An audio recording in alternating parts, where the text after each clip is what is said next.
আচ্ছা দেখো, এর আগের দিন মানে যে লেকচারটা দিছি একটু তাড়াহুড়ার মধ্যে দিছি, কারণ ধরো অধ্যায়টা অনেক বড়, আমাদের কোর্সটা অনেক লেন্দি হয়ে যাচ্ছিল। ওই জন্য যারা বোঝো নাই ভিডিওটা তাদের জন্য একটু দেখো, সবাই দেখো। আর যারা আসো নাই তাদের জন্য তো একটা লাভ হয়ে গেল যে ভিডিও দিচ্ছি। ভিডিওটা দেখো, ইনশাল্লাহ আর কোনো সমস্যা থাকবে না আশা করি। তো প্রথমে আমরা পড়তেছিলাম কি, যে বিক্রিয়ার ক্রম রিলেটেড, যে বিক্রিয়ার ক্রমটা আসলে কি, হ্যান কি ত্যান কি। তো প্রথমেই আগে বলি, বিক্রিয়ার ক্রমটা হচ্ছে আমরা দেখে আসছিলাম না যে তোমার কি থাকে। বিক্রিয়ার ক্রম বলতে বোঝাচ্ছিল যে ধরো বিক্রিয়ার হার এর কি ছিল, ঘনমাত্রার সমানুপাতিক ছিল। ধরলাম ঘনমাত্রা হচ্ছে সি। সেই ক্ষেত্রে এই সমানুপাতিক চিহ্ন তুলে দেওয়ার জন্য আমরা কি করতেছিলাম, একটা সমানুপাতিক ধ্রুবধি দিচ্ছিলাম আর কে দিচ্ছিলাম, আর এখানে হচ্ছে সি আসতেছে। তো সেই ক্ষেত্রে এটাই হচ্ছে আমার মূলত কিসের, ক্রমের, মানে এটা একটা বিক্রিয়ার সমীকরণ। এখন ক্রমটা আমার নির্ভর করবে এই সূত্রটার উপরই, যেমন হচ্ছে আর ইকুয়াল টু কে সি। এখন বিক্রিয়া তিন ধরনের ক্রম আমাদের বইতে আছে। একটা হচ্ছে কি শূন্য ক্রম, একটা হচ্ছে প্রথম ক্রম, আর একটা হচ্ছে দ্বিতীয় ক্রম। এই তিনটাই মূলত আমাদের ক্রম। তাহলে স্বাভাবিকভাবে এই সূত্রটা যদি ক্রমের সূত্র হয়, তাহলে r equal to K C to the power, যেহেতু শূন্য ক্রম, তাহলে সি এর উপরে কি হবে, সি এর উপরে জিরো হবে। মানে এখানে সি এর উপরে জিরো তো হবেই, এখানে মূলত আসতেছে কি c to the power n. মানে এখানে এন বলতে এন ইকুয়াল টু যত ক্রম তত হবে, ঠিক আছে। প্রথম ক্রমের ক্ষেত্রে কি হবে, r equal to K C to the power one. দ্বিতীয় ক্রমের ক্ষেত্রে r equal to K C to the power two. তাহলে এগুলোই মূলত আমার বিক্রিয়ার ক্রম। তাহলে স্বাভাবিকভাবে দেখো, সি এর পাওয়ার জিরো হয়ে যাওয়া মানে কি সেখানে সি থাকবে, সি কিন্তু থাকবে না। তাহলে এই ক্ষেত্রে বিক্রিয়ার হার ইকুয়াল টু ডাইরেক্ট কে এর সমান। এই ক্ষেত্রে বিক্রিয়ার হার কে সি এর সমান, আর এই ক্ষেত্রে বিক্রিয়ার হার কে সি স্কোয়ারের সমান। তাহলে এগুলোই হচ্ছে আমার, যদি বলে বিক্রিয়ার হারের সাথে বিক্রিয়ার হার ধ্রুবক, এটা বিক্রিয়ার আর মানেই তো বিক্রিয়ার হার, আর কে মানে বিক্রিয়ার হার ধ্রুবক, এটা আমরা আগের লেকচারে দেখে আসছি। তাহলে সেক্ষেত্রে বলতেছে দেখো, এখানে আর কিন্তু কে এর উপর নির্ভর। এখানে কি কোনো ঘনমাত্রা আছে, এখানে কি কিন্তু কোনো ঘনমাত্রা নাই। সো বিক্রিয়ার হার এর ঘনমাত্রার উপর নির্ভর করে না। তাহলে কি লিখতে পারি, যে বিক্রিয়ার হার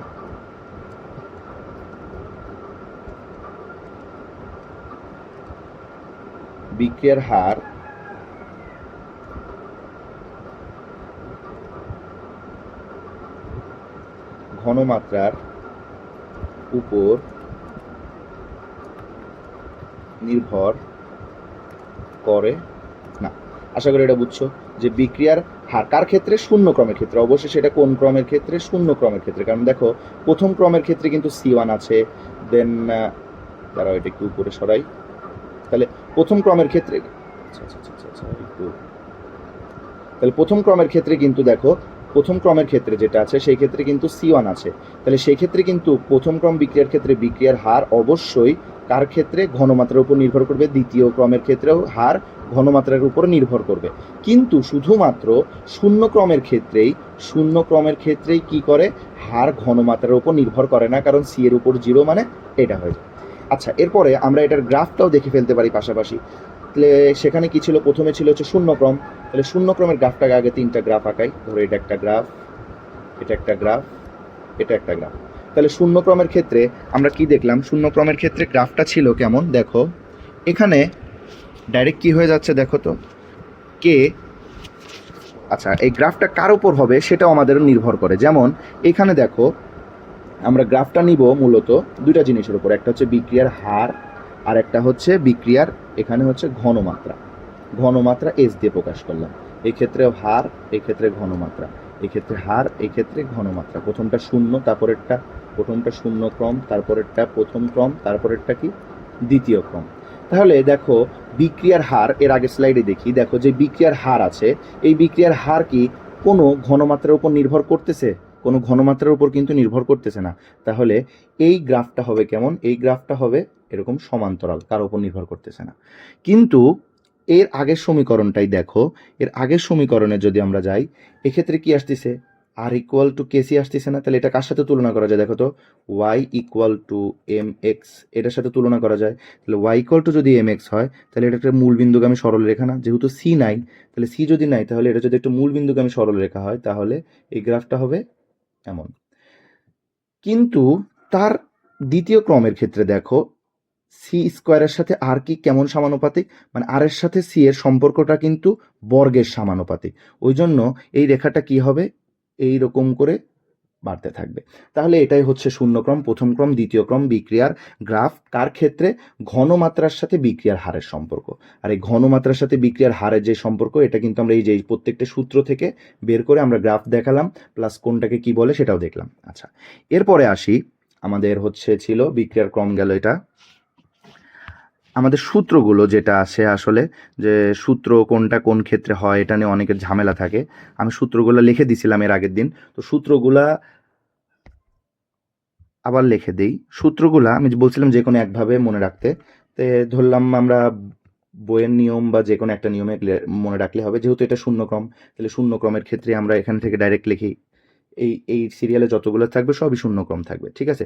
তাহলে শূন্যক্রমের ক্ষেত্রে হার ধ্রুবক K equal to 1/t a minus ax, এটা হচ্ছে শূন্যক্রম বিক্রিয়ার ক্ষেত্রে হার ধ্রুবক, ঠিক আছে। এটা কার ক্ষেত্রে? আচ্ছা, এটা ভালো করে লিখে দিই, শূন্যক্রম, ঠিক আছে। এটা হচ্ছে শূন্যক্রমের ক্ষেত্রে হার ধ্রুবকের সমীকরণ। পাশাপাশি আমরা অর্ধায়ু সমীকরণটাও লিখে রাখি। অর্ধায়ু সমীকরণ ইকুয়াল টু কি ছিল? a/2k, যেখানে আমার এটা কি, এ হচ্ছে প্রাথমিক ঘনমাত্রা, একটু ভুলে গেল, এ হচ্ছে প্রাথমিক ঘনমাত্রা,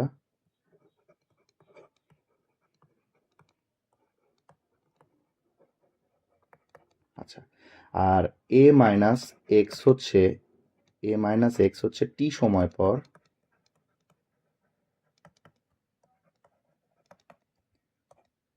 ঘনমাত্রা, ঠিক আছে। তাহলে এটা হচ্ছে গেল আমার কার ক্ষেত্রে? শূন্য ক্রমের ক্ষেত্রে। এবার আসি আমরা দেখি প্রথম ক্রমের ক্ষেত্রে। প্রথম ক্রম, তাহলে প্রথম ক্রমের ক্ষেত্রে দেখো কি আসবে। প্রথম ক্রমের সূত্র আমি দেখাইছিলাম, যে প্রথম ক্রমের ক্ষেত্রে যে সূত্র সেটা হচ্ছে k1 equal to 1/t ln a/a minus x. আর অর্ধায়ুর ক্ষেত্রে সূত্রটা ছিল হচ্ছে 0.693 ডিভাইডেড বাই k1। আচ্ছা, এখানে আগেই বলছি আমার এখান থেকে অ্যাডমিশনে তেমন প্রশ্ন আসে না, কিন্তু কোনো কিছুই আমরা কি করতেছি না, স্কিপ করতেছি না, যাতে যদি বাই চান্স আসে তাহলে আমরা এগুলো অ্যান্সার করতে পারবো। তাহলে প্রথম ক্রমের ক্ষেত্রে শূন্য ক্রমের যেটা ছিল এটা হচ্ছে হার ধ্রুবকের সমীকরণ 1/t a মাইনাস এক্স। এখানে এ হচ্ছে প্রাথমিক ঘনমাত্রা, তাহলে প্রাথমিক ঘনমাত্রা থেকে যদি পরবর্তী ঘনমাত্রা বাদ দিব, সেটাকে টাইম দিয়ে ভাগ দিলে আমরা শূন্য ক্রমের হার ধ্রুবকটা পেয়ে যাব। আর টি হাফ কি হবে? এ মানে হচ্ছে প্রাথমিক ঘনমাত্রা ডিভাইডেড বাই 2k। সূত্রগুলো একটু জাস্ট দেখো। প্রথম ক্রমের ক্ষেত্রেও সেম ভাবে আসতেছে, k1 equal to 1/t ln a divided by a minus x. A হচ্ছে প্রাথমিক ঘনমাত্রা, a মাইনাস এক্স হচ্ছে পরিবর্তিত ঘনমাত্রা টি সময় পর। আর টি হাফটা কি আসতেছে? 0.693 k1। এইখানে দেখো প্রথম ক্রমের ক্ষেত্রে অর্ধায়ু যেটা টি হাফ হচ্ছে, এখানে অর্ধায়ু। আচ্ছা, টি হাফটা লিখেই দেই, টি হাফ হচ্ছে অর্ধায়ু, ঠিক আছে। তাহলে টি হাফ হচ্ছে অর্ধায়ু। তাহলে দেখো এইখানে যেই টি হাফ বা অর্ধায়ুটা আছে, এই টি হাফ বা অর্ধায়ু এখানে এ মানে কি ঘনমাত্রা ছিল, তাহলে ঘনমাত্রার উপর নির্ভর করতেছে, হ্যাঁ করতেছে। কিন্তু এইখানে যে টি হাফটা আছে, এখানে কি কোনো ঘনমাত্রা আমরা দেখতে পাচ্ছি? এখানে কিন্তু কোনো ঘনমাত্রা নাই। সুতরাং প্রথম ক্রম বিক্রিয়ার অর্ধায়ু এর কোনো ঘনমাত্রার উপর নির্ভর করে না। তাহলে যদি আমরা লিখে দেই যে প্রথম ক্রম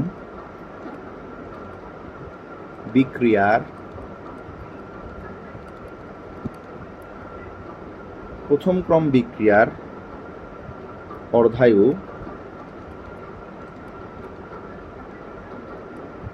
এর ঘনমাত্রার উপর নির্ভর করে না। আশা করি বিষয়টা বুঝছো। এরপরে আমরা চলে যাই হচ্ছে শূন্য ক্রম দেখলাম, প্রথম ক্রম দেখলাম, দ্বিতীয় ক্রমের ক্ষেত্রে আমরা যেই সূত্রটা আর কি দেখব। তাহলে এটা হচ্ছে কিসের ক্ষেত্রে? দ্বিতীয় ক্রম। ঠিক আছে, তো দ্বিতীয় ক্রমের ক্ষেত্রে সূত্রটা ছিল হচ্ছে kt ইকুয়াল টু 1/t, উপরে হচ্ছে x, নিচে হচ্ছে a into a, a into a minus হচ্ছে x।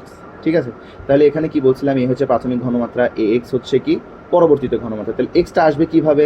যদি আমি a থেকে a মাইনাস এক্স, এই যে বিষয়টা হচ্ছে এরকম, যদি a থেকে আমি a মাইনাস এক্সটা বাদ দেই, তাহলে সেক্ষেত্রে কি আসবে? দেখো, এই a আসতেছে এখানে, এই মাইনাস a হয়ে যাচ্ছে, এই প্লাস এক্স থাকতেছে, তাহলে a কেটে গেলে শুধু থাকতেছে x। তাহলে এক্সটা হচ্ছে কি ঘনমাত্রার পরিবর্তন, যে এই প্রাথমিক ঘনমাত্রা আর পরবর্তী ঘনমাত্রা এই দুটার পার্থক্যটা হচ্ছে x। ঠিক আছে, সেমভাবে এটার অর্ধায়ু সূত্রটা যদি আমরা দেখতে যাই, এর অর্ধায়ু হচ্ছে 1/k2a। ঠিক আছে, আমি k1 k2 দেওয়ার কারণ k1 বলতে প্রথম ক্রমের হার ধ্রুবক, k2 বলতে দ্বিতীয় ক্রমের হার ধ্রুবক। তাহলে এগুলোই ছিল আমার হচ্ছে শূন্য ক্রম, প্রথম ক্রম, দ্বিতীয় ক্রম। এখান থেকে আগেও বলেছি কিভাবে প্রশ্ন আসবে। প্রশ্ন আসবে যে দেখো, প্রথম ক্রমের ক্ষেত্রে কিন্তু অর্ধায়ু, যেই অর্ধায়ুটা আছে, এই অর্ধায়ুর ক্ষেত্রে কোনো ঘনমাত্রা নাই, তাহলে প্রথম ক্রমের ক্ষেত্রে অর্ধায়ু কোনো ঘনমাত্রার উপর নির্ভর করে না, এই প্রশ্নটা আসবে। আর এইখান থেকে প্রশ্ন আসবে যে শূন্যক্রম বিক্রিয়ার ক্ষেত্রে বিক্রিয়ার হার, এই যে শূন্যক্রম বিক্রিয়ার ক্ষেত্রে বিক্রিয়ার হার কিসের উপর নির্ভর করে না? ঘনমাত্রার উপর নির্ভর করে না, কারণ এখানে কোনো ঘনমাত্রা আমরা দেখতে পাচ্ছি না। ঠিক আছে, তাহলে এই দুই জায়গায় আমাদের প্যাচ লাগবে। তাহলে সেই লেখাটা আর একবার ভালো করে লিখে দিই। তাহলে কি হলে কি লিখবো আমরা? যে ওইটা ছিল হারের ক্ষেত্রে, যে শূন্য ক্রম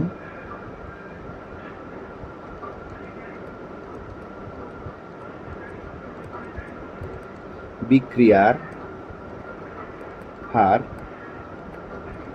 এর ঘনমাত্রার উপর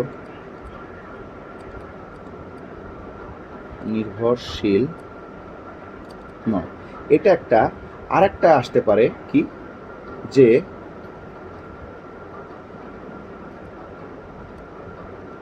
প্রথম ক্রম বিক্রিয়ার অর্ধায়ু এর ঘনমাত্রার উপর নির্ভরশীল না। আশা করি এটা বুঝছো। তাহলে এটাই ছিল, এই যতটুকু পড়লাম তার মেন কাহিনী। এখান থেকে এভাবেই প্রশ্ন আসবে। আচ্ছা, এরপরে আমরা আসি যে হচ্ছে আমাদের তো দেখলাম আমরা হারের সাথে ঘনমাত্রার, এবার আমরা দেখি ঘনমাত্রার সাথে সময়ের গ্রাফটা। তাহলে ঘনমাত্রার সাথে সময়ের গ্রাফটা যদি আমরা দেখতে যাই, তাহলে ধরো প্রথমে আবার লিখি, এটা হচ্ছে শূন্য ক্রম, এটা হচ্ছে প্রথম ক্রম, এটা হচ্ছে দ্বিতীয় ক্রম। ঠিক আছে, তাহলে তিনটা ক্রম আমরা নিয়ে নিলাম। তাহলে আমরা গ্রাফ নেব আবার তিনটা, একটা, দুইটা, তিনটা। তাহলে এখানে আমরা কি নিব? এখানে আমরা নিব হচ্ছে ঘনমাত্রা বা এস, আর এখানে নিব হচ্ছে টাইম। এখানে নেব ঘনমাত্রা, এখানে নেব টাইম, এখানে নেব ঘনমাত্রা, এখানে নেব টাইম। আগেরটা কিন্তু নিছিলাম কি ঘনমাত্রার সাথে বিক্রিয়ার হার, এবার ঘনমাত্রার সাথে সময়। তে প্রথম ক্রম আর দ্বিতীয় ক্রমের ক্ষেত্রে এটা হচ্ছে কি হয়, প্রথম ক্রম দ্বিতীয় ক্রমের ক্ষেত্রে গ্রাফটা সেমই হবে। এটা ঘনমাত্রা টাইমের সাথে সাথে আস্তে আস্তে কমতে থাকবে, ঘনমাত্রা টাইমের সাথে সাথে আস্তে আস্তে কমতে থাকবে। কিন্তু শূন্য ক্রমের এটা কি হবে? এটা একটু অন্যরকম গ্রাফ, এটা হবে এইরকম। ঠিক আছে, এটা কিভাবে আসতেছে এটা আসলে ইঞ্জিনিয়ারিংয়ের জন্য লাগে, এগুলো অতটা ডিটেলসে আমরা না যাই। ডিটেলসে যাব কোথা থেকে? এই যে এইখান থেকে মূলত ওইখানে যাওয়া যায়, যে এটাকে আসলে যদি আমরা প্রকাশ করি, এটা আসবে হচ্ছে y = -mx + c। এইরকম সমীকরণের সাথে মিলে যায়। আগেই বলছিলাম যে মাইনাস এম মানে কি, ঢাল নেগেটিভ, ঢাল নেগেটিভ মানে রেখাটা নিচের দিকে যাবে। এই যে 4টা গ্রাফ বুঝাইছিলাম, 1টা 2টা 3টা 4টা। একটা যদি হয় y equal to m x plus c, সিটা কি y অক্ষের খণ্ডিতাংশ, সি যেহেতু ধনাত্মক তাহলে জিরোর অবশ্যই উপরে যাবে, এখানে এরকম ধরো একটা অংশ থেকে গেল। আর এম যদি ধনাত্মক হয় তাহলে রেখাটা অবশ্যই এরকম উপরে যাবে। কিন্তু y equal to minus m x plus c, c মানে তো y অক্ষের খণ্ডিতাংশ, অবশ্যই ধনাত্মক অংশ থেকে যাবে। এবং মাইনাস এম বলতে কি ঢালটা নেগেটিভ, ওই জন্য রেখাটা নিচের দিকে যাচ্ছিল। এভাবে যদি এটা আমরা আঁকাই যে y ইকুয়াল টু ধরলাম এম এক্স এরকমই থাকলো, কিন্তু মাইনাস সি বলতে কি বোঝাচ্ছে y অক্ষের খণ্ডিতাংশটা নেগেটিভ অংশে যাবে, আর এমটা ঢাল কি হবে, ঢাল অবশ্যই উপরের দিকে যাবে, জন্য রেখাটা এরকম যাইতো। আর আরেকটা হতে পারে কি y equal to minus m x minus c, তাহলে মাইনাস সি মানে অবশ্যই রেখাটা y অক্ষের খণ্ডিতাংশ নিচে যাবে, আবার ঢালও কি নেবে, নিচে যাবে, তাহলে তখন রেখাটা হতো এরকম। তাহলে এই যে এই 4টা হচ্ছে 4টা গ্রাফ, সেই ক্ষেত্রে এই যে এই সমীকরণটা আমাদের প্রথম শূন্য ক্রম বিক্রিয়ার সাথে অনেকটা মিলে যায়। তো সেই ক্ষেত্রে এটা একটু মেকানিজম আছে, ওটা দেখার দরকার নেই, শুধু এটা মনে রাখো যে শূন্য ক্রম বিক্রিয়ার ঘনমাত্রার সাথে সময়ের যে লেখচিত্রটা থাকে এটা অন্য দুইটার থেকে আলাদা। কারণ দেখো এই দুইটা কিন্তু সেমই, সময়ের সাথে সাথে ঘনমাত্রা কমতেছে, সময়ের সাথে সাথে ঘনমাত্রা কমতেছে, কিন্তু এই ক্ষেত্রে কিন্তু সময়ের সাথে সাথে ঘনমাত্রা যেভাবে কার্ভ আকারে কমতেছিল এখানে কিন্তু সরলরৈখিকভাবে নিচের দিকে কমতেছে। তো এটা একটু মনে রাখো যে শূন্য ক্রমের ক্ষেত্রে গ্রাফটা অন্য দুটার থেকে ভিন্ন হয়। এটা কিভাবে আসলে, এটা আসলে একাডেমিকের পড়াশোনা অ্যাডমিশনে এগুলো লাগবে না। দেখো এরপরে আসতেছে কি আমাদের বিক্রিয়ার যেই শূন্য ক্রম, প্রথম ক্রম, দ্বিতীয় ক্রম আমরা মোটামুটি পড়লাম। এখন এখান থেকে আমাদের কি আসে, অনেক সময় একক নির্ণয় করতে বলে। তাহলে একক নির্ণয়ের জন্য আমাদের একটা সূত্র আছে শর্টকাট, সেই সূত্রটা দেখাইছিলাম, আবারও বলি, সেটা হচ্ছে M per s divided by M to the power x. এইখানে এক্স এর মান হচ্ছে ক্রম যত হবে তত, তাহলে এক্স ইকুয়াল টু ক্রম সংখ্যা, ক্রম সংখ্যা। যদি বলে শূন্য ক্রম, তাহলে শূন্য ক্রম মানে M per s divided by M to the power x এর জায়গায় শূন্য বসাবো, তাহলে নিচে কোনো কিছু শূন্য মানে 1 হয়ে যায় না, তাহলে এম পার এস। এটাই হচ্ছে শূন্য ক্রমের ক্ষেত্রে। তাহলে এটাই হচ্ছে আমার কি মেন সূত্র। এই সূত্রটা যদি মনে থাকো, যত বড় সূত্র মানে ক্রমই নির্ণয় করতে বলে আমরা পারবো। যেমন এই এমসিকিউটা আমরা দেখি, দেখো এখানে কি বলছে, এখানে বলতেছে শূন্য ক্রমের ক্ষেত্রে ধ্রুবক, কেবলই দেখালাম শূন্য ক্রম মানে কি বোঝা যাচ্ছে, শূন্য ক্রম ছিল হচ্ছে M per s divided by M to the power x. তাহলে শূন্য বলতে কি বোঝাচ্ছে, M per s divided by M এর পাওয়ার 0 মানে এম পার এস। এখন এই বড় হাতের এম মানে কি, বড় হাতের এম মানে কিন্তু মোল পার লিটার, তাহলে এটাকে আমরা এভাবে লিখতে পারি না, মোল পার লিটার পার সেকেন্ড। দেখো এই যে mole per litre per second, answer B. ঠিক আছে, এখন যদি বলতো, এখানে আমি দেখাই দিই, যদি বলে যে প্রথম ক্রম বিক্রিয়ার হার কত, তাহলে প্রথম ক্রম মানে কিভাবে বসাবো, M per s divided by M এর পাওয়ার 1, তাহলে এই এম আর এই এম কেটে যাচ্ছে না, শুধু একক থাকতেছে এম পার এস। ঠিক আছে, আবার এটা কিন্তু এভাবে আসতে পারে, মোল লিটারকে আমরা কি লিখতে পারি, ডেসিমিটার কিউব লিখতে পারি না, ডেসিমিটার কিউব -1 পার সেকেন্ড, অথবা এভাবে লেখা যায় মোল ডেসিমিটার কিউবকে -1 দ্বারা গুণ দিলে কি হয়ে যাবে, ডেসিমিটার কিউব -3 পার সেকেন্ড। তাহলে এটা এই এভাবেই আসতে পারে। আর এখানে যে কোনো ক্রম বলুক, আমরা শুধুমাত্র এই সূত্রটা দিয়েই যে কোনো ক্রমের সূত্র নির্ণয় করতে পারি। এরপরে বলছে দেখো বিক্রিয়ার হার বিক্রিয়কের ঘনমাত্রার উপর নির্ণয় হয় কেন, তাহলে এখানে কার সাথে কার সম্পর্ক, বিক্রিয়ার হার বিক্রিয়ার ঘনমাত্রা। তাহলে হার আর ঘনমাত্রা বলতে যেরকম একটা গ্রাফ দেখছিলাম না, হার আর ঘনমাত্রা, ধরো এটা হচ্ছে তোমার হার, এটা হচ্ছে ঘনমাত্রা। তাহলে হার আর ঘনমাত্রা কার উপর নির্ভর করে না, ওই যে দেখছিলাম এরকম রেখা কার ছিল শূন্য ক্রমের ক্ষেত্রে, কারণ কি ছিল, r equal to K C to the power 0 হয়ে যাচ্ছিল, তাহলে আর ইকুয়াল টু কে, তাহলে এখানে তো সিটা অনুপস্থিত, যেহেতু সির উপর নির্ভর করে না, তাহলে এটা একটা কি ধ্রুবকের যাবে, ওই জন্য এটা হবে কি, এই দেখো শূন্য ক্রম। আচ্ছা, আর একটা অনেক সময় বিক্রিয়া দিয়ে দেয় যে নিচের কোনটা শূন্য ক্রম বিক্রিয়া, এটা আমি বলছিলাম যে যখন কোনো এইরকম কি থাকবে, প্রভাবক থাকবে। তাহলে যখন কোনো প্রভাবক থাকলে কি হয়, প্রভাবক থাকলে কি হয়, শূন্য ক্রম। ঠিক আছে, তাহলে প্রভাবক থাকলে কি হবে, শূন্য ক্রমের বিক্রিয়া হবে। এই জিনিসটা মনে রাখো, যে কোনো বিক্রিয়া, ধরো এরকম আমার বিক্রিয়া দিয়ে দিল, ঠিক আছে, ধরো কালারটা চেঞ্জ করি, ধরো বিক্রিয়া দিল, এ বিক্রিয়া করতেছে প্লাস বি বিক্রিয়া করে উৎপন্ন করতেছে ধরো সি, আবার এ বিক্রিয়া প্লাস সি বিক্রিয়া করে উৎপন্ন করতেছে ধরো ডি। এটার আগে যদি একটা কি থাকে এইচ নিউ বা যে কোনো একটা প্রভাবক থাকবে, এটার কোনো প্রভাবক নাই, তাহলে যেটাই প্রভাবক থাকবে সেটাই কি হবে শূন্য ক্রম। ঠিক আছে, আচ্ছা পরেরটা যাই দেখি। বলছে দেখো দ্বিতীয় ক্রম বিক্রিয়ার ক্ষেত্রে অর্ধায়ু, তাহলে দ্বিতীয় ক্রম বিক্রিয়ার ক্ষেত্রে অর্ধায়ু ঘনমাত্রার কেমন সম্পর্ক? এর আগে দেখছিলাম আমরা ওই যে t half equal two 1/KA। তাহলে দেখো তো এই অর্ধায়ু ঘনমাত্রার সাথে সম্পর্কটা কেমন, ব্যস্তানুপাতিক না? তাহলে সেটাই, এটা ফার্স্ট স্লাইডে যে আমরা দেখে আসছি, দেখো ফার্স্ট স্লাইডেই সূত্র সূত্র সূত্র দ্বিতীয় ক্রম। এই যে দ্বিতীয় ক্রমের ক্ষেত্রে দেখো তো কি লিখছি, ঘনমাত্রার সাথে অর্ধায়ুর সম্পর্ক কিরকম, ব্যস্তানুপাতিক। আচ্ছা গেল। এরপরে বলছে শূন্যক্রম বিক্রিয়া নিচের কোনটি সঠিক? আগেও বলছে শূন্যক্রম মানেই কি হবে, r equal to K C to the power zero. C to the power যদি জিরো হয় তাহলে আর ইকুয়াল টু কে, মানে আমার সিটা কি থাকবে, অনুপস্থিত। দেখো এখানেও সি আছে, এখানেও সি আছে, এখানেও সি আছে, তাহলে অবশ্যই তিনটা হবে না, যেটাই সি নাই সেটাই হবে। আর এর minus dc divided by dt বলতে কি বোঝাচ্ছে, বিক্রিয়ার হার। এই হারকে তো আমরা এভাবে প্রকাশ করতে পারি না, ডিসি ডিভাইডেড বাই ডিটি। যদি বিক্রিয়ক হয় তাহলে সামনে একটা মাইনাস, আর এটা ইকুয়াল টু কে, এটাই আসছে। এরপরে দেখো এই যে গ্রাফটা বুঝালাম, এখানে বলছে কোন বিক্রিয়ার ঘনমাত্রা সময় লেখচিত্র থেকে আলাদা। এই যে দেখো দ্বিতীয় ক্রমের ক্ষেত্রে এরকম যায়, প্রথম ক্রমের ক্ষেত্রেও যায়, কিন্তু শূন্য ক্রমের ক্ষেত্রে ঢালটা এই যে এই সমীকরণের সাথে মিল করে নিচের দিকে যায়। গেল। এরপরে বলছে প্রথম ক্রম বিক্রিয়ার ক্ষেত্রে অর্ধায়ু, প্রথম ক্রম বিক্রিয়ার ক্ষেত্রে অর্ধায়ু ঘনমাত্রার উপর কেমন, এই যে নির্ভরশীল নয়। ওই যে দেখছিলাম না আমরা প্রথম ক্রম বিক্রিয়ার ক্ষেত্রে অর্ধায়ু t half equal to 0.693 divided by K. তাহলে এখানে কি কোনো সি আছে? কোনো সি কিন্তু উপস্থিত নাই। যেহেতু সি উপস্থিত নাই,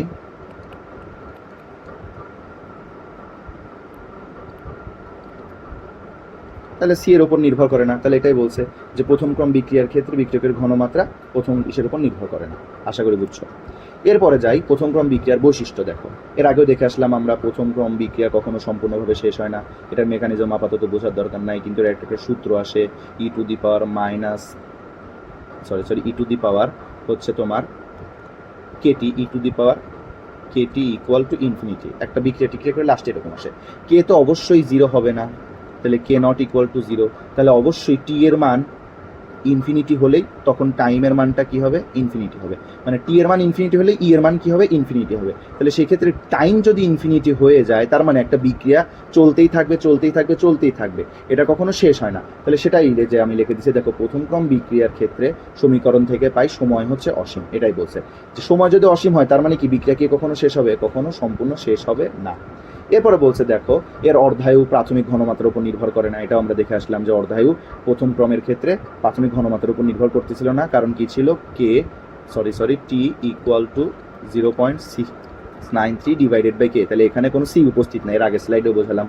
আর আরেকটা কথা এখানে দেখো লাস্টেরটা বলছে প্রথম ক্রম বিক্রিয়ার হার ধ্রুবক কে, এটা কি ঘনমাত্রার উপর নির্ভরশীল নয়। এখানে দুইটা কাহিনীভাবে আমরা ব্যাখ্যা করতে পারি। দেখো এখানে বলেই দেওয়া আছে এটা কি একটা অনুপাত হিসাবে আছে, তাহলে যেই অনুপাতগুলো আছে, ধরো এখানে এর ঘনমাত্রা আছে, দেন বি এটারও ঘনমাত্রা আছে, দুইটার ঘনমাত্রা ধরো বসালাম, ঘনমাত্রা একটার ধরো 5 একটার ধরো 10, দেন 5 আর 10 কাটাকাটি কি হয়ে যাবে 0.5। তার আগে কি আছে, লগ আছে না? তাহলে লগের মধ্যে যদি, মানে বিষয়টা হচ্ছে এরকম, লগের মধ্যে যদি 0.5 থাকে, ও তো লগটা তো এটাকে আর একটা মান বানাই দিবে না। তাহলে সেই ক্ষেত্রে কি এখানে ঘনমাত্রার সাথে এই হার ধ্রুবকের কোনো সম্পর্ক আসতেছে না। আবার এইভাবে আমরা ব্যাখ্যা করতে পারি, আসলে হার ধ্রুবক শুধুমাত্র কার উপর নির্ভর করে, তাপমাত্রার উপর নির্ভর করে। এটা আমরা ফার্স্ট লেকচারে দেখাইছিলাম। তাহলে সেটাই যে শুধুমাত্র তোমার কি হার ধ্রুবক তাপমাত্রার উপর টি এর উপর নির্ভর করে। তাহলে সেটাই বলছে, অথবা এটা মনে রাখতে পারো যতগুলো বৈশিষ্ট্য আছে সবই কি না। দেখো প্রথম ক্রম শেষ হয় না, বিক্রিয়া ঘনমাত্রার উপর নির্ভর করে না, তারপরে হার ধ্রুবক ঘনমাত্রার উপর নির্ভর করে না। আশা করি কারণও বুঝছো, টেকনিকটাও বুঝছো যে সব না হবে আর কখনো সম্পূর্ণ শেষ হয় না, কারণ এখানে হচ্ছে e to the power Katie equal to infinity হয়। যেহেতু কে তো জিরো হবে না, কারণ কে ধ্রুবক, তাহলে টি এর মান অবশ্যই ইনফিনিটি না হলে ই এর মান ইনফিনিটি হবে না। যেহেতু টি ইনফিনিটি মানে টাইম ইনফিনিটি মানে বিক্রিয়া সারা জীবন চলতেই থাকবে। এরপরে আসি, দেখো বলছে প্রাথমিক ঘনমাত্রা। এর আগের সূত্রে দেখলাম আমরা যে t half equal to 0.693 divided by K. সেই ক্ষেত্রে কি দেখতেছিলাম যে আমার অর্ধায়ুটা যেই নির্ভর করতেছে, এখানে সিটা কি আছে, অনুপস্থিত আছে। যেহেতু সি অনুপস্থিত তাই এর প্রাথমিক ঘনমাত্রার উপর নির্ভর করে না। আবার প্রথম ক্রম বিক্রিয়ার হার ধ্রুবক, স্বাভাবিকভাবে আমরা জানি ওই যে কেটি বিআরটিসি আর কেটি ছিল না, কে শুধুমাত্র টি এর উপর নির্ভর করে, শুধুমাত্র টি এর উপর নির্ভর করতেছে, কিন্তু এখানে কি ঘনমাত্রার উপর কি করবে, করবে না। আর বিক্রিয়ার হার যেটা আর, সেটা কিসের উপর, কে মানে টি আর সি মানে তাপমাত্রা এবং ঘনমাত্রা দুইটার উপর নির্ভর করতেছিল, কিন্তু এই যে এটা ছিল কি কেটি, বিক্রিয়ার হার ধ্রুবক শুধুমাত্র টেম্পারেচার উপর নির্ভর করে। অথবা এটাও মনে রাখতে পারো যে এখানে দেখো লগের সাথে একটা অনুপাত আকারে আছে, যেখানে বলেই দিছে দেখো একটা অনুপাত আকারে আছে, তো যদি অনুপাত আকারে থাকে অনুপাতটাকে কি লগ সংখ্যা আকারে প্রকাশ করে দিবে, ওই জন্য ঘনমাত্রার উপরে নির্ভর করে না। এরপরে দেখো যেটা বলছে প্রথম ক্রম বিক্রিয়ার হার ধ্রুবকের মান নিচের কোনটির উপর নির্ভরশীল, তাহলে আমরা কি জানি, আচ্ছা এটা কি দাঁড়াও, নির্ভরশীল নয়, সরি, হ্যাঁ, তাহলে এখানে কি বলছে যে কোনটার উপর নির্ভরশীল নয়, তাহলে তাই হচ্ছে না যে প্রথম ক্রম বিক্রিয়া আমরা দেখে আসলাম সব কিছু না না না কার উপর নির্ভর ছিল না, বিক্রিয়কের ঘনমাত্রার উপর নির্ভর ছিল না, কারণ এটা শুধুমাত্র নির্ভর করে কার উপরে, ওই যে কেটি, কে মানে বিক্রিয়ার হার ধ্রুবক, বিক্রিয়ার হার ধ্রুবক, আর টি মানে টেম্পারেচার। তার মানে বিক্রিয়ার হার ধ্রুবক শুধুমাত্র টেম্পারেচারের উপরে নির্ভর করে। আর আরেকটা ছিল কি বিআরটিসি, বিআর মানে কি বিক্রিয়ার হার, বিক্রিয়ার হার কার উপর নির্ভর করতেছে, টিতে হচ্ছে টেম্পারেচার, আর সিতে কি ঘনমাত্রা। তাহলে তাই হচ্ছে না যে বিআর মানে বিক্রিয়ার হার, টেম্পারেচার এবং ঘনমাত্রা দুটার উপরে নির্ভর করে, কিন্তু কেটি মানে বিক্রিয়ার হার ধ্রুবক শুধুমাত্র টেম্পারেচারের উপর নির্ভর করে, সেই জন্য এটা। আচ্ছা পরের স্লাইডে যায়, এখানে বলছে যে বিক্রিয়ার হারের উপর নিয়ামককারী প্রভাবক সমূহ, এটা একটু দেখো, এই বইতে রিডিং করলে এটা আসলে তেমন কোনো কিছু নাই, আমি শুধু লিখে দেই কি তাপ, আমরা জানি যে কোনো কিছুর উপর নির্ভর না করলেও তাপের উপর নির্ভর করবে, দুই হচ্ছে চাপ, আচ্ছা ঘনমাত্রায় লিখে ফেলছি, ঘনমাত্রায় লিখি, আর তিন হচ্ছে কি চাপ, ঠিক আছে। আচ্ছা এই যে পরবর্তীতে লিখছে দেখো, তাহলে এখানে কি বলছে, বিক্রিয়ার হারের উপর প্রভাব বিস্তারকারী নিয়ামক সমূহ অবশ্যই তাপের উপর নির্ভর করবে, চাপের উপরও নির্ভর করবে, প্রভাবক দ্বারা বিক্রিয়ার গতি হ্রাস বৃদ্ধি বা এগুলো করা যায় না, সাম্য অবস্থার পরিবর্তন করা যায় না, মানে প্রভাবকের উপর একটা বিক্রিয়া নির্ভর করে, কিন্তু বিক্রিয়কের আকার এটার উপর কোনো সময় নির্ভর করে না। যেহেতু আমার এখানে বলছে কোনটি নয়, তাহলে সঠিক উত্তর হবে কোনটা, আশা করি বুঝছো। এরপরে বলছে দেখো, এরপরে এখানে বলছে দেখো যে 10 ডিগ্রি সেলসিয়াস তাপমাত্রা বৃদ্ধির জন্য প্রায় সব বিক্রিয়া দ্বিগুণ, বা বইতে দেখো এখানে লেখা আছে 3 গুণও লেখা আছে, আমাদের দ্বিগুণ দিয়েই পরীক্ষায় প্রশ্ন আসে। তাহলে প্রত্যেক 10 ডিগ্রি বৃদ্ধির জন্য মানে প্রতি 10 ডিগ্রি তাপমাত্রা বৃদ্ধি করলে আমার বিক্রিয়ার হার বাড়বে কত করে, দ্বিগুণ করে। সেই ক্ষেত্রে ধরো একটা প্রশ্ন আমি ক্লাসে দিয়েছিলাম এরকম, যে ধরো 10 ডিগ্রি সেলসিয়াসে আছে হচ্ছে 2, এটাকে যদি আমি 30 ডিগ্রিতে নিয়ে যাই তাহলে হার কত হবে, তাহলে স্বাভাবিকভাবে চিন্তা করো 10-এ 2 আছে, তাহলে 20-এ কত হবে, দ্বিগুণ বাড়বে না, তাহলে 2 আগে ছিল আর 2 গুণ হলো, 30-এ কত হবে, এই 20-এ যা ছিল তার সাথে আবার 2 গুণ হবে, তাহলে খবরদার ভুল করে 3 দুগুণ 6 দিও না, 6 কিন্তু হবে না, কারণ 2 অক্ষে 2, 2 দুগুণে 4, 4 অক্ষে 4, 4 দুগুণ 8, অ্যান্সার হবে কত, 8, ঠিক আছে। তাহলে এটা প্যাচ দিও, প্যাচটা একটু চেষ্টা করো ধরার, যে 2 আমরা অনেক সময় কি করি এরকম 2 2 2 3 দুগুণ 6 গুণ করে দেই, কিন্তু এটা আসলে সঠিক উত্তর হবে না, যা থাকবে আমি গুণ করবো, দেখো 2 দুগুণ 4, 4 দুগুণ 8, বিষয়টা এরকম না, তাহলে এটাই মনে রাখবা, প্রতি 10 ডিগ্রি বৃদ্ধির জন্য দ্বিগুণ বা 3 গুণ আকারে বৃদ্ধি পায়। এরপরে দেখো বলছে যে আমরা যদি তাপমাত্রা বাড়াই তাহলে কি হবে, স্বাভাবিকভাবে তাপমাত্রা বাড়ালে গতিবেগ বৃদ্ধি পায়, এরপরে গতিবেগ যদি বৃদ্ধি পায় একজন আরেকজনের সাথে সংঘর্ষের হার বৃদ্ধি পায়, সংঘর্ষ যদি হার বৃদ্ধি পায় তাহলে সক্রিয়ণ শক্তি লাভ করে, সক্রিয়ণ শক্তি আমরা পরবর্তী স্লাইডে পড়বো। আচ্ছা এরপরে দেখো বলছে সক্রিয়ণ শক্তি, তাহলে সক্রিয়ণ শক্তিটা কি, শুধু এইটুকু মনে রাখবা, ন্যূনতম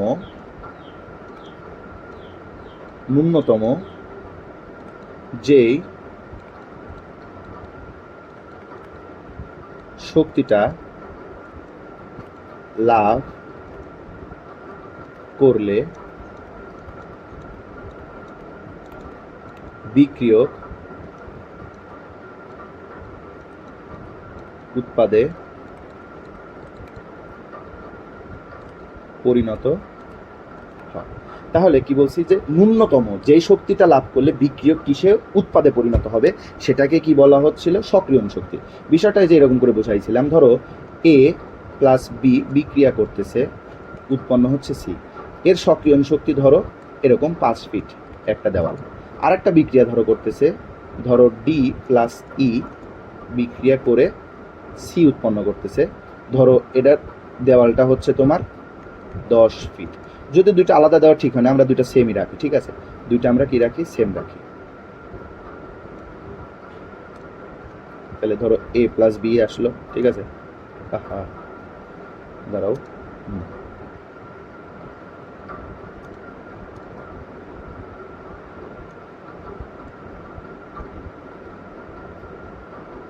ধরো এ প্লাস বি কি করতেছে, বিক্রিয়া করতেছে।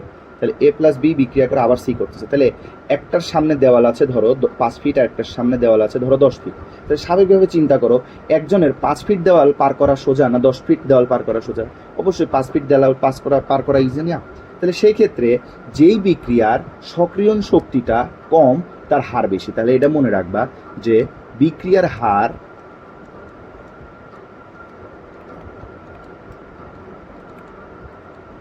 সমানুপাতিক 1 ডিভাইডেড বাই, মানে ব্যস্তানুপাতিক হবে কার সাথে, সক্রিয়ণ শক্তির সাথে, সক্রিয়ণ শক্তি, ঠিক আছে। আচ্ছা এটা দেখি, এটা যদি নিচে না, এটা একটু নিচে নামানোর চেষ্টা করি আমরা।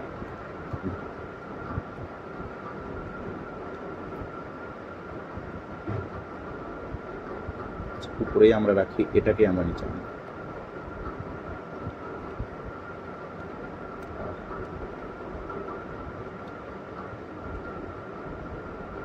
আচ্ছা হাতটা করে দেখতেছি আমরা, সক্রিয়ণ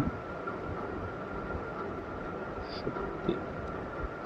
আশা করি বুঝছো যে বিক্রিয়ার হারটা আসলে কি, বিক্রিয়ার হার হচ্ছে সক্রিয়ণ শক্তির ব্যস্তানুপাতিক। তার মানে সক্রিয়ণ শক্তির মান যত বাড়বে, এই যে ধরো এখানে কি বোঝাচ্ছে যে সক্রিয়ণ শক্তির মান, সক্রিয়ণ শক্তি যত বাড়বে, মানে সরি বিক্রিয়ার হার যত বাড়বে সক্রিয়ণ শক্তির মান তত কমবে।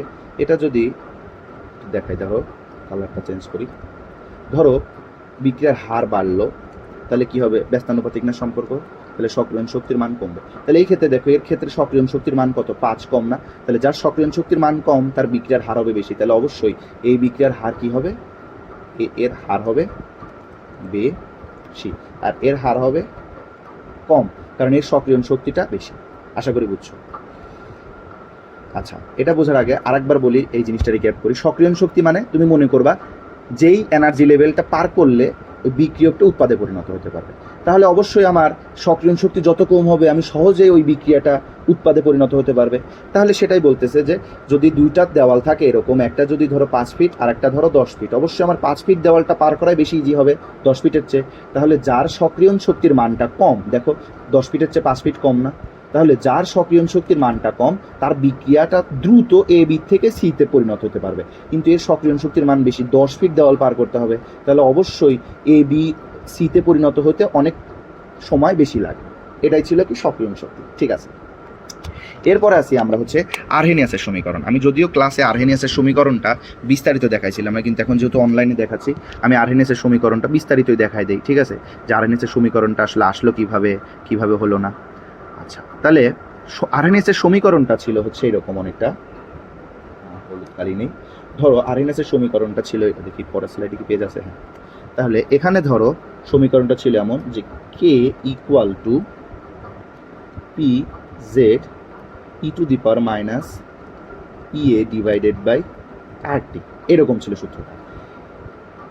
এখানে কে হচ্ছে কি বিক্রিয়ার হার ধ্রুবক, পি হচ্ছে স্থানিক দিকবিন্যাস, জেড হচ্ছে সংঘর্ষের হার, ই হচ্ছে কি তোমার, ই হচ্ছে সক্রিয়ণ শক্তির প্রাপ্ত মৌল অণুর ভগ্নাংশ। এখানে অত বোঝার দরকার নেই। এই পি আর জেডকে বইতে কি করছে, এ দ্বারা প্রকাশ করছে, মানে একটু ইজি ওয়েতে প্রকাশ করার জন্য এটাকে আমরা কি দিয়ে প্রকাশ করতে পারি, A e to the power minus E A divided by R T গেল। এইবার আমরা কি করতে পারি, উভয় পক্ষে দেখো লন দ্বারা গুণ করে দেবো, উভয় পক্ষে ধরো লন দ্বারা গুণ করি, উভয় পক্ষে ধরো লন দ্বারা গুণ করে দেই, ই ডিভাইডেড বাই আর টি।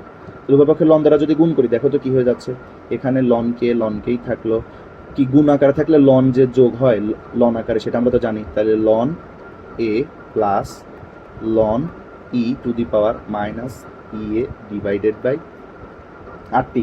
এখন দেখো আমরা জানি লন আর ই এই দুটো থাকলে কাটাকাটি হয়ে যায়, তাহলে সেক্ষেত্রে কি আসতেছে যে ln K equal to ln A, আর কাটাকাটি হলে যেই পাওয়ারটা থাকতেছে এটাই বসে থাকছে শুধুমাত্র, তাহলে সামনে একটা minus EA divided by RT. এটা কিন্তু বেসিক কনসেপ্ট যে যদি লন থাকে আর ই থাকে, লন আর ই কিন্তু কি হয়ে যায়, পাশাপাশি কাটা যায়। তাহলে লন আর ই যদি কেটে যায় তাহলে সেক্ষেত্রে যে পাওয়ারটা থাকতেছে সেটাই তো থেকে যাবে না, তাহলে এটাই থাকলো।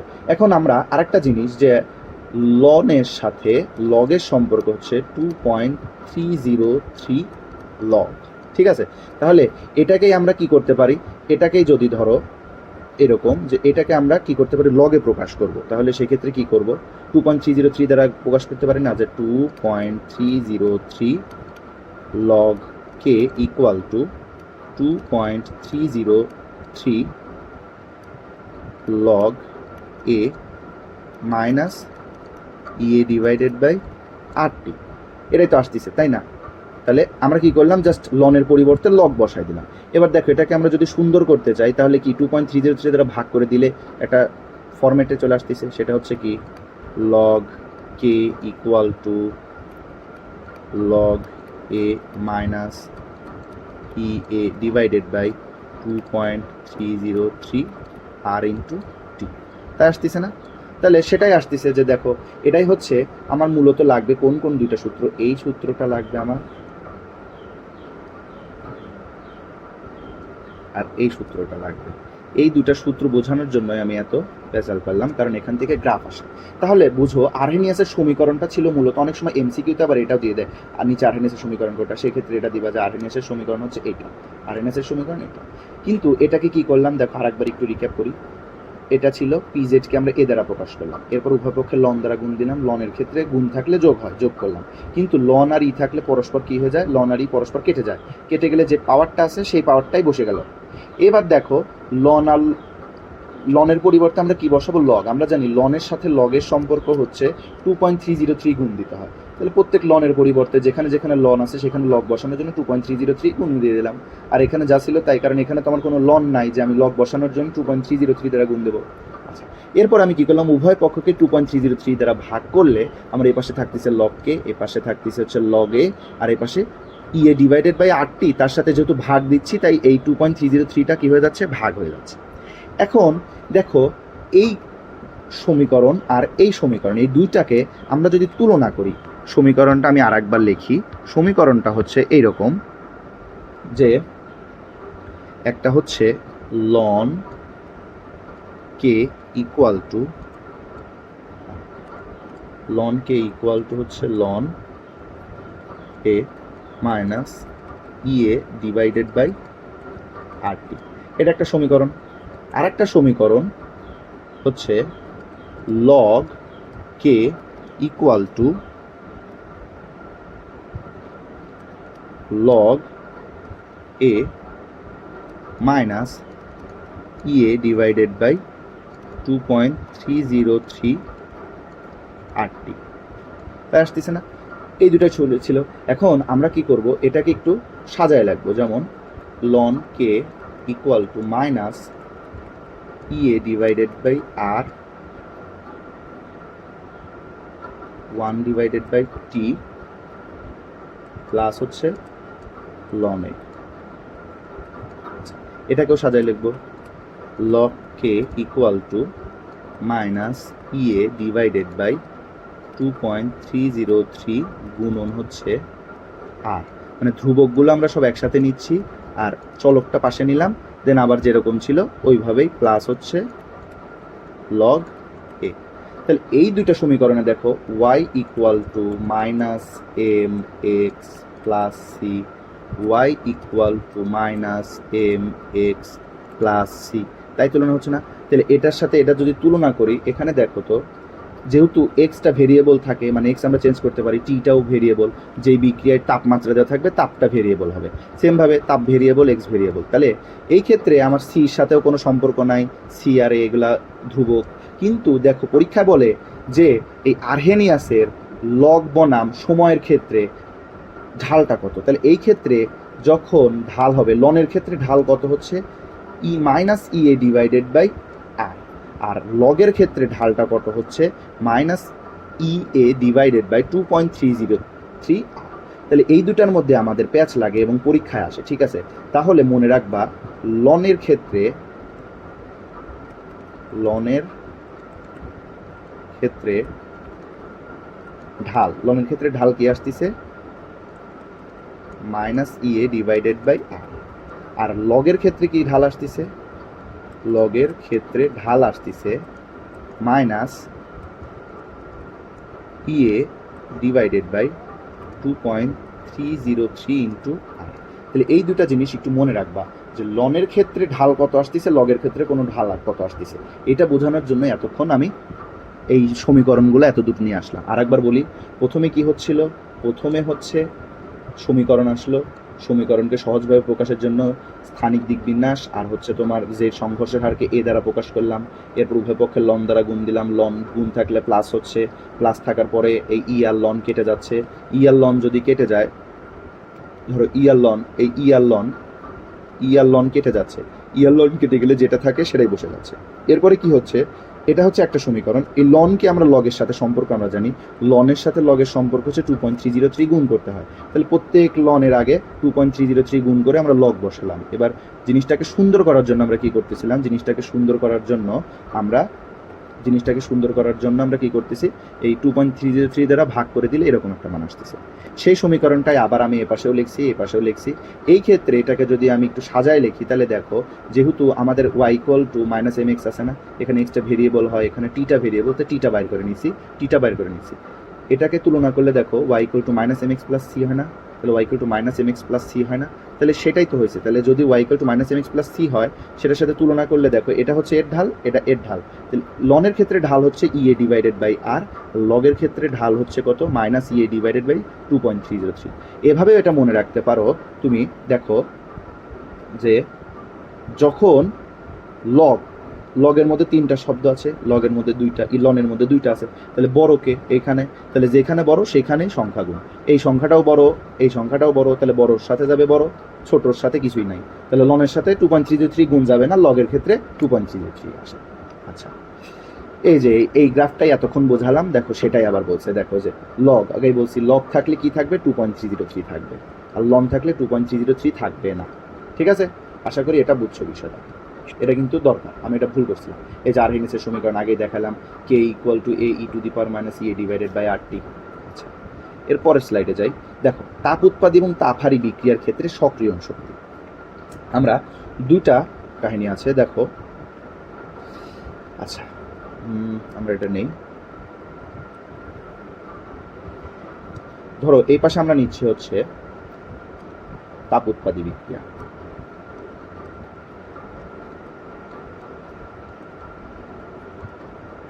আর এই পাশে নিচ্ছি কি? তাপহারী বিক্রিয়া। ঠিক আছে? তাহলে এ পাশে নিচ্ছি তাপ উৎপাদী বিক্রিয়া, এ পাশে তাপহারী বিক্রিয়া। গ্রাফটা কেমন হবে? তাপ উৎপাদী বিক্রিয়ার গ্রাফটা এরকম। আচ্ছা, গ্রাফটা আগে দুটাই আঁকাই। আচ্ছা, তাপ উৎপাদী বিক্রিয়ায় শুরু হয় স্থিতিশক্তি বেশি দিয়ে, কিন্তু শেষ হয় কমেনি। এই যে এই বিন্দু থেকে এইটাই হচ্ছে কি সক্রিয়ণ শক্তি। তাপহারীর ক্ষেত্রে কি হয়? শুরু হয় কম দিয়ে কিন্তু শেষ হয় বেশিতে, এটাই কি এর সক্রিয়ণ শক্তি। তাহলে তুমি স্বাভাবিকভাবে চিন্তা করো, এটা যদি একটা গ্রাফ হয়, এটার মান যদি 0 হয়, এটা ধরো তোমার 5, এটার মান ধরো তোমার 10। তুমি যদি, আমরা কি করি, এটা যদি বিক্রিয়ক, এই পাশে ধরো আছে হচ্ছে বিক্রিয়ক, এই পাশে আছে ধরো উৎপাদ, এই পাশে ধরো আছে হচ্ছে বিক্রিয়ক, এই পাশে আছে ধরো উৎপাদ। আমরা কি করি? সবসময় উৎপাদ থেকে বিক্রিয়ক বাদ দেই না? আমরা তো পার্থক্য জানার জন্য তাই করি। তাহলে দেখো এর ক্ষেত্রে এর মান আসতেছে 5, তাহলে 5-এর আর এর মান আসতেছে 10, তাহলে আমরা কি উৎপাদ মাইনাস বিক্রিয়ক করি না? যে পার্থক্য কি করি? উৎপাদ মাইনাস বিক্রিয়ক। তাহলে উৎপাদে আছে কত? দেখো উৎপাদে আছে হচ্ছে 5 মাইনাস 10, তাহলে মানটা আসতেছে কত? -5। ওই জন্যই দেখবা তাপ উৎপাদী বিক্রিয়ার ক্ষেত্রে ΔH এর মানটা কি আসে? নেগেটিভ আসে। কারণ কি? তাপ উৎপাদী বিক্রিয়ায় তোমার বিয়োগ, ছোটোর থেকে বড় বাদ দিচ্ছি জন্য মাইনাস আসতেছে, ওই জন্য কি হয়ে যাচ্ছে? ΔH negative. কিন্তু তাপহারী বিক্রিয়ার ক্ষেত্রে দেখো, এটা যদি 0 হয়, এটা যদি 5 হয়, এটা যদি 10 হয়, 10 মানে ধরলাম এটা 10 আছে, তাহলে সেমভাবে আমরা যদি পার্থক্য বের করতে যাই, পার্থক্য কি? উৎপাদ মাইনাস বিক্রিয়ক, তাই না? তাহলে উৎপাদ মাইনাস বিক্রিয়ক যদি করতে যাই, দেখো উৎপাদের মান কত আছে 10, বিক্রিয়কের মান 5, তাহলে মান আসতেছে 5। তাহলে এটা কি একটা পজিটিভ জিনিস না? ওই জন্য দেখবা তাপহারী বিক্রিয়ার ক্ষেত্রে ডেল এইচ এর মান কি আসে? পজিটিভ আসে। তাহলে এই জিনিসটাই ছিল আমাদের আসলে বোঝার, যে তাপ উৎপাদী বিক্রিয়ার ক্ষেত্রে আমরা ছোটোর থেকে বড়, আচ্ছা উপরে লিখেই দিই, এখানে এখানে কি লিখি? ছোটোর থেকে বড় বাদ দিই, ছোট মাইনাস বড়, তাই কি আসে? Del H negative. আর এখানে কি করি আমরা? বড় থেকেই ছোট বাদ দেই, এখানে বড় মাইনাস ছোট, ওই জন্য ডেল এইচ এর মানটা কি আসে? পজিটিভ আসে। ঠিক আছে? আচ্ছা, এবার এই গ্রাফটা আসলে এরকম হচ্ছে কেন সেটা আমাদের একটু জানা লাগবে। ধরো তাপ উৎপাদী বিক্রিয়া,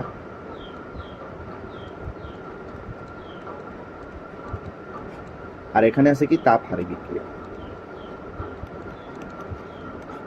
তাহলে তাপ উৎপাদী বিক্রিয়ার ক্ষেত্রে তাপ কি হচ্ছে? উৎপন্ন হচ্ছে না। তাহলে তাপ যদি উৎপন্ন হয়, গতিশক্তি কি হয়? গতিশক্তিও বাড়ে। আর গতিশক্তি যদি বাড়ে, স্থিতিশক্তি কি হবে? কমবে। এখন বোঝাই কেন হবে। ধরো আমরা কি জানি? ইকে ইকুয়াল টু 3/2 nRT, তাই না? তাহলে ধরো গতিশক্তি যদি বাড়ে তাহলে তাপ বাড়বে, মানে আমাদের তাপ উৎপাদী বিক্রিয়া উৎপন্নটা হচ্ছে কি আসলে তাপ না? তাহলে তাপ যদি বাড়ে গতিশক্তি বাড়বে। এখন আমরা কি জানি? টোটাল এনার্জি কার কার যোগফলের সমান? গতিশক্তি আর স্থিতিশক্তির যোগফলের সমান। তাহলে এইটা কিন্তু কি থাকে? ফিক্সড থাকে। এটা কি থাকে? ফিক্সড। এটা ফিক্সড আছে। তাহলে এটাকে ফিক্সড রাখবো আমি। এখন কি হচ্ছে? আমার তাপ উৎপাদী একটা বিক্রিয়া, যেখানে তাপটা কি হচ্ছে? বৃদ্ধি পাচ্ছে।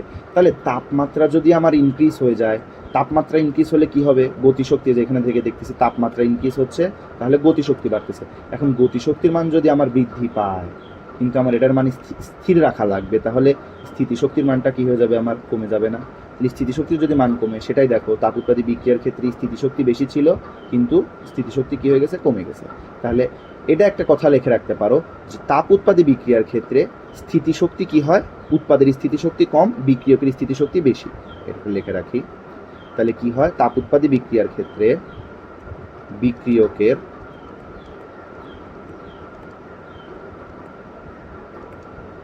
স্থিতিশক্তি বেশি।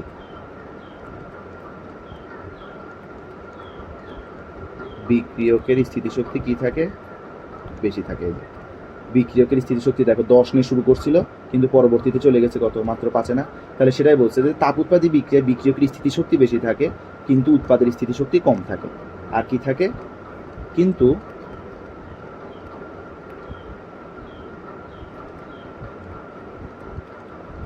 উৎপাদের স্থিতিশক্তি কম। তাহলে এই জিনিসটা একটু মনে রাখো যে তাপ উৎপাদী বিক্রিয়ার ক্ষেত্রে বিক্রিয়কের স্থিতিশক্তি বেশি থাকে, উৎপাদের স্থিতিশক্তি কম থাকে। কোথা থেকে? এই যে দেখো গ্রাফে দেখো, বিক্রিয়কের স্থিতিশক্তি 10 নিয়ে শুরু করছিল, চলে গেছে কোথায়? 5-এ। তাহলে বিক্রিয়কের স্থিতিশক্তি অবশ্যই বেশি, কিন্তু উৎপাদের স্থিতিশক্তি অবশ্যই কম। সেমভাবে আমরা তাপহারী বিক্রিয়ার ক্ষেত্রে আসি। দেখো এটা শুরু করছিল 5 নিয়ে, কিন্তু শেষ করছে কত? 10-এ। তাহলে এর ক্ষেত্রে বিক্রিয়কের স্থিতিশক্তিটাই কি হবে? কম হবে, উৎপাদের স্থিতিশক্তিটাই বেশি হবে। কেন? আবার দেখাই। দেখো তাপহারী মানে কি হচ্ছে? তাপটা কি হচ্ছে? কমতেছে না? তাহলে তাপ যদি কমে, আমরা সূত্র থেকে কি দেখলাম? ইকে এর মান কি হয়ে যাবে? কমবে। তাহলে ইকে এর মান যদি কমে, তাহলে ইপির মান কি হবে? স্থিতিশক্তির মান বাড়বে। তাহলে ওই জন্যই দেখবা যে সূত্র কিন্তু এগুলাই, যে আবার ছাবার লিখেই দেই। ধরো ইকে ইকুয়াল টু 3/2 nRT। তাপমাত্রা যদি কমে, তাপমাত্রা কমলে গতিশক্তিও কমবে, কিন্তু ই তো ফিক্সড। ই ফিক্সড থাকলে পরে কি? ইকে প্লাস হচ্ছে ইপি, দুটা জিনিস আসতেছে। তাহলে এটা তো ফিক্সড, এটা কি? এটা হচ্ছে ফিক্সড। তাহলে এটা ফিক্সড রাখতে হলে আমার দেখো ইকের যে মানটা আসতেছে, এই ইকের মানটা কিন্তু কি হয়ে যাচ্ছে? কমে যাচ্ছে। তাহলে ইকের মান যদি কমে, আমার ইপির মান কি করা লাগবে? বৃদ্ধি করা লাগবে না? ওই জন্য দেখবা এর গ্রাফে কি হয়? ইপির মান শুরু হয় যেখান থেকে, শেষ হয় তার চেয়ে বেশিতে। আর এইসবের ক্ষেত্রে কি হয়? শুরু হয় যেখান থেকে, শেষ হয় তার চেয়ে কমে, মানে বেশি বিক্রিয়কে বেশি থাকে, উৎপাদে কম থাকে। আর এখানে কি থাকবে? বিক্রিয়কেই কম থাকবে, উৎপাদে বেশি থাকবে। তাহলে জিনিসটা লিখে দিই যে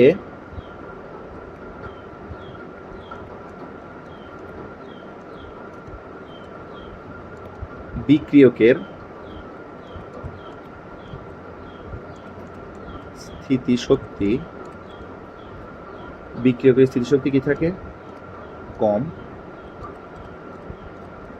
কিন্তু উৎপাদের স্থিতি শক্তি বেশি। এগুলো আমরা আগেই দেখছি যে দেখো এই যে সেম জিনিসপত্র আবার যে বিক্রিয়কের স্থিতিশক্তি তাপ উৎপাদের ক্ষেত্রে বেশি কিন্তু উৎপাদের কম, আর তাপহারির ক্ষেত্রে বিক্রিয়কেরই কম উৎপাদেরই বেশি।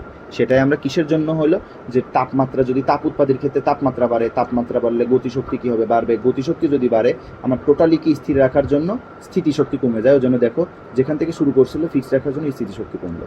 কিন্তু তাপহারের ক্ষেত্রে কি? তাপ হারাচ্ছে মানে কমতেছে।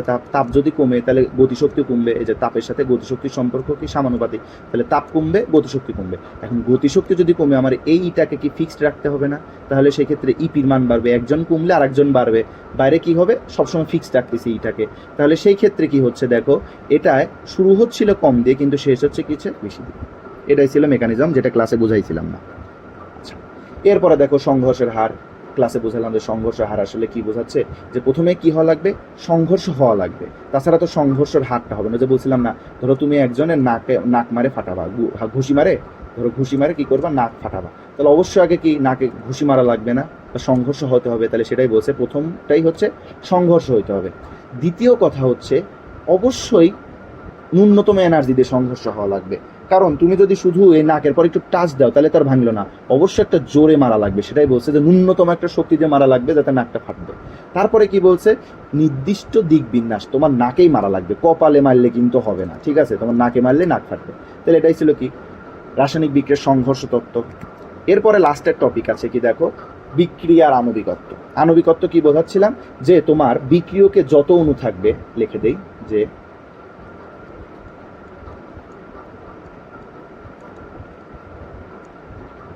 বিক্রিয়কের যত অণু থাকবে তাই তার